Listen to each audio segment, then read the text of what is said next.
दोस्तों नमस्ते। मेरा नाम रविकांत भारती है। आप लोगों के बीच में लाइव हूं। मोहम्मद साहब के जीवन से मैंने कुछ चीजें निकाला है, उसके बारे में मैं बताऊंगा। और मैं बताऊंगा कि क्यों मोहम्मद साहब से एक मुसलमान बेइंतहा प्यार करता है। और मैं ये भी बताऊंगा कि मोहम्मद साहब त्याग के प्रतीक थे, ईमानदारी के प्रतीक थे। क्षमा कोई उनसे सीखे कि क्षमा कैसे दिया जाता है। और मोहम्मद साहब दया, करुणा और बोला जाए तो इन सारे चीजों के प्रतीक थे। और उन्होंने जीवन जीना सिखाया कि किस तरह से जीवन को जिया जाता है। शुरुआती दिनों में अरब में, अब तो इस्लाम पूरे विश्व में फैला है। अरब का जो सिविलाइजेशन है वह मोहम्मद साहब से शुरू होता है। आप बताइए, मोहम्मद साहब के पहले आप एक भी नाम बता पाएंगे अरब देश के लोगों का? नहीं बता पाएंगे। मोहम्मद साहब ने जो जिक्र किया उसके आधार पर हम बता सकते हैं इस्माइल अलैहिस्सलाम, इब्राहिम अलैहिस्सलाम, ईसा अलैहिस्सलाम और तमाम चीजें हम बता सकते हैं। तो आइए जानते हैं कि मोहम्मद साहब त्याग में क्या किया था। वो कई दिनों तक भूखे रहे थे। और वो तो छोड़िए, सब भूखा रहना आम बात है। हम लोग भगवान राम को कहते हैं कि वो अपना राज्य छोड़ के, राजा का ये पद छोड़ के वो वनवास चले गए। कितने बड़े त्यागी थे। बुद्ध को कहते हैं कि वो राजा के बेटे होके सन्यास लिए, वह कितने बड़े त्यागी थे। महावीर को कहते हैं राजा का बेटा होके जंगल चले गए, वो कितने बड़े त्यागी थे। और मोहम्मद साहब का त्याग सुनेंगे। कुरैश के लोगों ने बुलाया और बोला आप चाहते क्या हो? आप पैसा चाहते हो तो पूरा का पूरा धन इतना दे दिया जाएगा कि वो धन बहुत ज्यादा होगा। अगर तुम नाम चाहते हो आप, तो आपका बहुत ज्यादा नाम ये किया जाएगा। उन लोगों ने कहा कि अगर आप चाहते हो पद, तो आपको हम लोग कबीले का सरदार बना देंगे और आपसे बिना पूछे एक पत्ता तक नहीं हिलेगा। मोहम्मद साहब का जवाब क्या था पता है? मोहम्मद साहब ने कहा कि तुम एक हाथ में चांद और दूसरे हाथ में सूरज रख दो तो भी मैं जो कर रहा हूं उस चीज को करूंगा। मेरा ईमान जो है, सोचिए कितनी बड़ी ईमानदारी वाली बात है कि आज तो लोग जो है दो कौड़ी में बिक जाते हैं। ये नुपुर शर्मा और ये सब जो देखा जाए, यति नरसिंहानंद, ये दो कौड़ी वाले लोग हैं। 2 करोड़ का घोटाला यति नरसिंहानंद किया। तो समझिए कि क्यों आखिर मुसलमान इनसे इतना प्यार करता है। बताइए, इतना बड़ा त्याग का प्रतीक कभी आपने देखा है? दूसरा बात आते हैं। मैं पढ़ रहा था कि जैसे बोला जाता, मुसलमान कहते हैं अल्हम्दुलिल्लाह। अल्हम्दुलिल्लाह मतलब होता है सारी तारीफें अल्लाह को। तो बोला जाता है कि जो व्यक्ति कृतज्ञ रहेगा वह व्यक्ति ज्यादा खुशहाल रहेगा।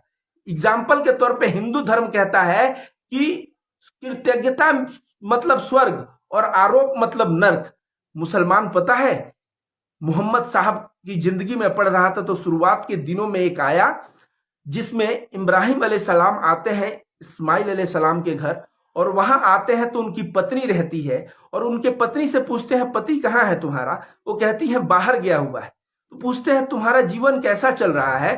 तो कहती है अरे मेरे जीवन में बहुत आर्थिक कमी है, बहुत तंगी चल रही है। और 10 तरह की कमियां गिनाती है, आरोप लगाती है। वो कहते हैं कि जब इस्माइल आए तो उनको कह देना कि उनके दरवाजे का चौखट बदलना है। वो आए इस्माइल तो ये औरत जैसे बताई, वो बोले वो मेरे पिता आए थे और मुझे बोल के गए हैं कि डिवोर्स के लिए। वो इस्माइल अलैहिस्सलाम डिवोर्स दे दिए। दूसरी शादी जब किए तो फिर इब्राहिम आए मक्का इस्माइल जी के घर। और इब्राहिम अलैहिस्सलाम आके पूछते हैं उनकी पत्नी से, नई पत्नी से, तुम कैसी हो? तो अच्छे, तुम्हारा जीवन कैसा चल रहा है? तो कह रही है कि अल्हम्दुलिल्लाह जीवन बहुत अच्छा चल रहा है, अल्हम्दुलिल्लाह मेरे पति अच्छे, अल्हम्दुलिल्लाह मेरे ये अच्छे हैं। तो कहते हैं कि अगर इस्लाम आए तो उनको बोल देना कि वो दरवाजे का चौखट रखे। इसका मतलब समझिए, हिंदू धर्म में हम लोग भी कहते हैं कृतज्ञता का बहुत बड़ा महत्व है, धन्यवाद का बहुत बड़ा महत्व है। सोचिए, जीवन जीने का खुशहाल तरीका अल्हम्दुलिल्लाह में है। और यह तरीका कौन बताया? यह तरीका कौन बताया? यह तरीका मोहम्मद सल्लल्लाहु अलैहि वसल्लम बताए।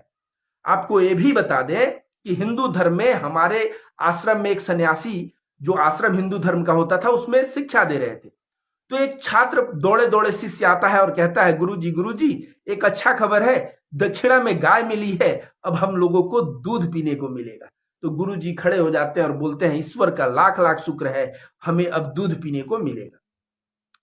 4 दिन बाद वह शिष्य दौड़े दौड़े आता है और गुरुजी बाकी शिष्यों को पढ़ा रहे होते हैं और कहते हैं जो व्यक्ति गाय दिया था वह वापस लेके चला गया। गुरु बोलते हैं ईश्वर का लाख लाख धन्यवाद, आज से हम लोगों को गोबर साफ करना नहीं पड़ेगा। तो देखिए, जब हम धन्यवाद देते हैं, जब हम अल्लाह के कृपा या ईश्वर के कृपा से बोलते हैं या सारी तारीफें ईश्वर को देते हैं, तो हम कृतज्ञ होते हैं। अगर वही सन्यासी गाय जब मिलता तो कहता आज से गोबर साफ करने की नौबत आ गई है, ईश्वर कैसा है कैसा है, हम लोग शांति से जीवन जी रहे थे, कल से गोबर साफ करो ना। और 4 दिन बाद गाय को कोई छीन लेता और लेके चला जाता तो ये कहते यार कैसा ईश्वर है, ये 4 दिन दूध पीने को क्या मिला, इससे देखा नहीं गया, गाय लेके चला गया। तो अंतर क्या है? जब धन्यवाद बोलते हैं, हम ईश्वर की कृपा से बोलते हैं, जब हम अल्हम्दुलिल्लाह बोलते हैं, तो कहीं ना कहीं हम एक संतुष्टि और एक स्वर्ग में जीवन बिताते हैं। हिंदू धर्म के अनुसार hell and heaven are the state of being, स्वर्ग और नरक हमारी जो है ना मानसिक अवस्था है।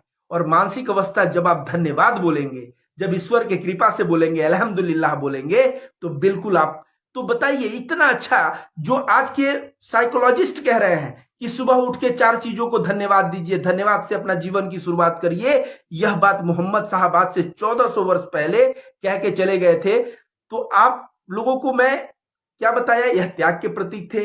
इन्होंने जीवन जीने का तरीका सिखाया। और मैं बताता हूं क्षमा। याद रखिए, ये जब मक्का जाते हैं और वो भी बहुत बड़े आर्मी को लेके जाते हैं मक्का, और जब जाते हैं तो कुरैश के लोगों को तो डर हो जाता है कि क्योंकि कुरैश के लोग मोहम्मद साहब के जो है परिवार के लोगों को मारे रहते हैं और इनके फॉलोअर्स को मारे रहते हैं, तो उनको डर रहता है कि इतने आर्मी में आया, अब तो हम लोग गए। तो मोहम्मद साहब ने क्या कहा पता है? कहा बताओ कुरैश के लोगों, आज मैं तुम्हारे साथ कैसा व्यवहार करूंगा। मक्का के लोगों से जब ये बात कहा तो मक्का के लोग, कोई कह रहा है कि आप मार देंगे, कोई कह रहा है आप दिल बड़े हैं आप छोड़ देंगे। मोहम्मद साहब ने कहा कि तुम सभी के सभी फ्री हो जिंदगी जीने के लिए। इससे बड़ा क्षमा क्या होता है? आज जो है, अगर हमारे पास पद नहीं है और हम बोले हम क्षमा करते हैं, तो हम क्षमा करने के औकात में नहीं है। जिस व्यक्ति के पास आर्मी, जिस व्यक्ति के पास पावर, जिस व्यक्ति के पास फॉलोअर्स ही फॉलोअर्स थे, वो मोहम्मद सल्लल्लाहु अलैहि वसल्लम ने क्या किया? सबको जो है माफ कर दिया। दूसरा नंबर चीज, सैनिकों को जब गिरफ्तार किया गया था, पूरी रातें सोए नहीं थे। जब इनसे पूछा गया कि आप सोए क्यों नहीं है, ऐसे रात को बेचैनी में टहल क्यों रहे, तो इन्होंने कहा मैं कैसे सो जाऊं जब उन लोगों को, उन भाइयों का जो हाथ जो है बांधा हुआ है, मैं कैसे सो जाऊं उनको इस कष्ट में देख के। तो कोई क्षमा जो है मोहम्मद साहब से सीखे। इसके बाद मैं बताता हूं, आइए बात करते हैं प्यार की बातें। वो जो है आज तक डेल कार्नेगी आज सिखाता है कि कोई बात करे तो उसकी आंखों में देखो, कोई बात करे तो थोड़ा सर झुका के और उसके तरफ देखते रहो और ऐसे करते रहो ताकि उसको लगे कि हाँ सुन रहे हो, उसको सम्मान दे रहे हो। मोहम्मद साहब अपने जीवन काल में आज तक ऐसी घटना नहीं हुई कि कोई सामने से व्यक्ति कह रहा हो और वहां से अटेंशन हटा के एक किसी दूसरे से बात करने लगे हों और उसको बोले हों बोलो। गरीब हो चाहे अमीर हो, राजा हो चाहे रंक हो, जब वह बोलता था तो मोहम्मद साहब बहुत ही ध्यान से उसकी बातों को सुनते थे। आज जो डेल कार्नेगी बता रहे हैं, ये मोहम्मद साहब बहुत दिन पहले बता के चले गए। पूरे जीवन इनकी जो वॉयस है, यह बहुत ही विनम्र स्वभाव और विनम्र आवाज के व्यक्ति थे, बहुत ही विनम्रता पूर्वक बात करते थे। हम लोग बात करते हैं सम्मान की कि भाई सम्मान दो, पैर छूते हैं सम्मान दो, हम लोग सम्मान की बात करते हैं। पता है, सम्मान देने से हिंदू लोग मानते हैं यहाँ आज्ञा चक्र होता है और आज्ञा चक्र जो है अच्छा रहेगा, इसलिए हम लोग कहीं भी देखेंगे कोई भी मंदिर तो ऐसे ऐसे हम लोग करने लगते हैं। इस्लाम में क्या है? इस्लाम में लोग अपने बच्चों को आप कह के बात करते हैं, ये भी तो एक सम्मान का एटीट्यूड है। उसके बाद आप ऐसे कह देंगे जेसस क्राइस्ट, ईसाई कह देंगे, लेकिन जब भी एक मुसलमान नाम लेगा ईसा मसीह का तो क्या कहेगा? ईसा अलैहिस्सलाम, इब्राहिम अलैहिस्सलाम, इस्माइल अलैहिस्सलाम। ये अलैहिस्सलाम क्या है? ये जो सम्मान दे रहा है, इससे सम्मान से मुसलमानों के चेहरे पे जो नूर मतलब जो चमक रहेगा, वो जो है जबरदस्त चमक रहेगा। तो दोस्तों, मैंने मोहम्मद साहब के ऊपर जो किताबें स्टडी किया, पिछले 3 दिनों में मैंने लगभग 3 किताबें पढ़ा और इसके पश्चात मैंने सोचा है मोहम्मद साहब के ऊपर एक ज्ञान यज्ञ करने को।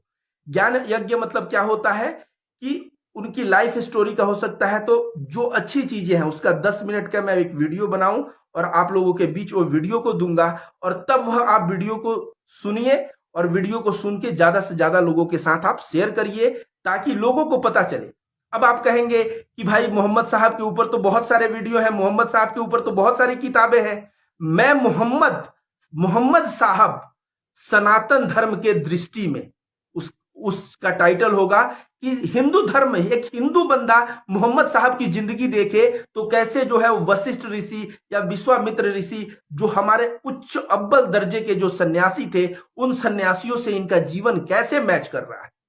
आप सभी को बता दे, इन्होंने कहा कि जब, सोचिए ऐसा एक जगह मैं पढ़ रहा था, उसमें लिखा है कि पानी था और एक बंदे को प्यास लगा तो वो दूसरे बंदे को दे दिया कि पहले तुम पी के मुझे दो। फिर वो बंदा प्यासा है लेकिन वो और प्यासे को दे दिया कि तुम पी के मुझको दो। इस तरह का त्याग जो है ना, और बाबा साहब अंबेडकर भी बहुत बड़ी बात लिखे हैं। वो लिखे हैं कि किस तरह से इस्लाम के लोगों ने पूरे विश्व के अलग अलग जगहों पर राज क्यों किया, पता है? क्योंकि जो बंदा इस्लाम से जुड़ जाता था ना, उसके लिए पूरा का पूरा कौम खड़ा हो जाता था और जो है वो अकेला महसूस नहीं करता था। और इसलिए जो है वे लोग जो है पूरे विश्व में अगर देखा जाए तो अलग अलग जगहों पे राज किया है। बाबा साहब अंबेडकर ये भी कहते हैं कि हिंदू धर्म में ब्राह्मण बोलेगा क्षत्रिय नीचे है तो क्षत्रिय और ब्राह्मण की लड़ाई सदा से है। क्षत्रिय बोलेगा कि वैश्य नीचे है, ये तो झगड़े हुए हैं। क्षत्रिय कहता है कि ब्राह्मण हमारा हमको देखते हाथ उठाए, और ब्राह्मण कहता है क्षत्रिय देखते हाथ उठाए। तो हिंदू धर्म में चारों वर्णों में लड़ाई थी, तो उसमें अगर एक कोई दलित है तो उसको लगता था कि मैं हिंदू हूं ही नहीं। तो मैं यही बताने का प्रयास कर रहा हूं, मैं जब पढ़ना शुरू किया तो जो औरतों का अरब में स्थिति थी वो बहुत ही बुरी स्थिति थी। अरब में औरतों को लोग जो है कई शादियां कर लेते थे, लोग अपने सौतेली माँ से शादियां कर लेते थे। अलग अरब का मैं कहता हूं कोई सभ्यता ही नहीं था, सभ्यता देने वाले मोहम्मद साहब है। वहां पे जो औरतों को रिस्पेक्ट, मैं एक कहानी पढ़ रहा था, मेरे आंख में आंसू आ गया जब पढ़ रहा था।